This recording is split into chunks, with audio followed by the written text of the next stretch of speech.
Demba Sanyang was speaking at Junior Agricultural Center on its Agriculture for Economic Growth project sites across the country. He said the intervention of farmer field schools has expanded the activity of agriculture extension workers through collaboration with the farmer field school facilitators. The coming of this farmer field school has really helped us as extension for that matter. If you look at the agricultural extension service, the capacity or the human resource on the ground is very few. So the coming of facilitators or farmer field school has really helped us to expand our branches across, because we are now collaborating with these facilitators to see that we are reaching as many farmers as possible. And it was through this, and with the hope that the more farmers we can reach, and this is the better that farmers will also adapt to good practices, and with the hope that that production will increase.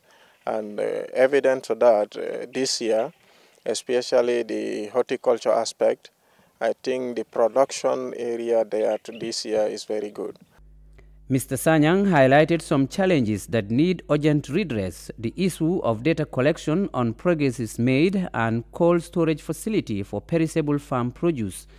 The coordinator, Farmer Field Schools, Lamin Marong, said the project has increased farmers' knowledge in both horticulture and field crops and unite farmers in their endeavor to achieve food and nutrition security. It has bring the farmers together to have a common goal and work together as a group. That has been very, very effective.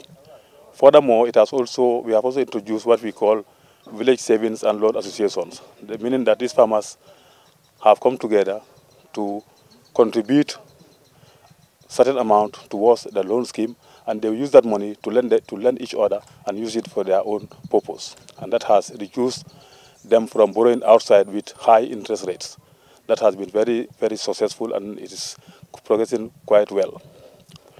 The other important thing we are pushing in the farm field school is compost making, that is use of organic manure, especially for vegetable production. And the farmers have been trained on how to produce compost and how to apply compost on their fields, and they have picked it up. And presently, all our gardens are applying only compost, no chemical fertilizer. And this has significantly increased their yields and also has improved the shelf life of the crop they are growing, especially onions and tomatoes. They have said to us that crops that have received compost stay longer with them, unlike other crops that have used inorganic fertilizers. So that is a big achievement. The EU-funded project entitled Agriculture for Economic Growth and Food Security and Nutrition to mitigate migration flows has also concluded screening for vulnerable farmers in Upper River, Central River, North Bank and Lower River regions for support with inputs for farming season. The activity was spearheaded by the National Disaster Management Agency.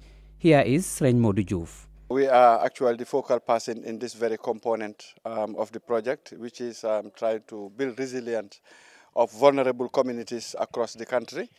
Currently, we are targeting about 10,719 households that we hope to assist, of course, with other counterparts with seeds ranging from groundnuts, cowpea, findi, and rice.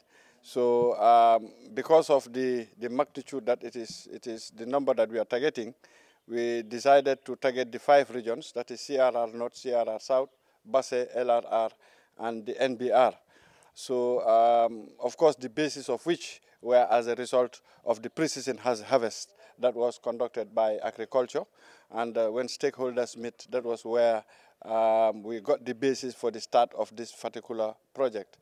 Perhaps you may not be aware that there are quite a lot of other subcommittees who are equally focal persons, ensuring that the process is followed to the latter. And this particular component is being chaired by the National Disaster Management Agency as a result of its humanitarian mandate that it has in this country, but also in the experience that they have in making proper assessment, in ensuring that the targeted people are actually met. We're trying as much as possible to avoid inclusive or exclusiveness in the data collection.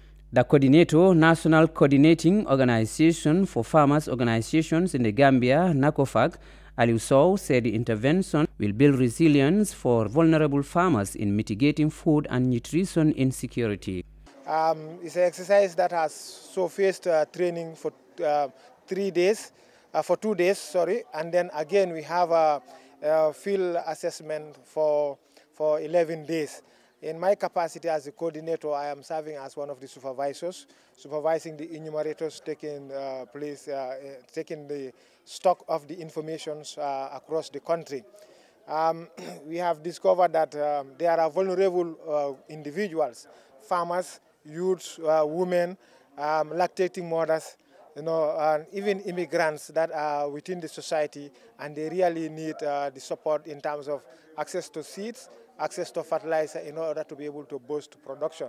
So this idea of FAO concealing of this project and supporting the National Disaster Management Agency with its collaborative implementers like NACOFAG has come at a time when farmers are in their need of seeds and fertilizer in order to boost their production come in the next rain. So this is a great moment, it's a great pleasure. The nationwide tour ended with a visit to Urokang, Jali and Manduar Horticultural Gardens in Kiang West District, Lower River Region. Ebrima and Sanneh, GRTS News.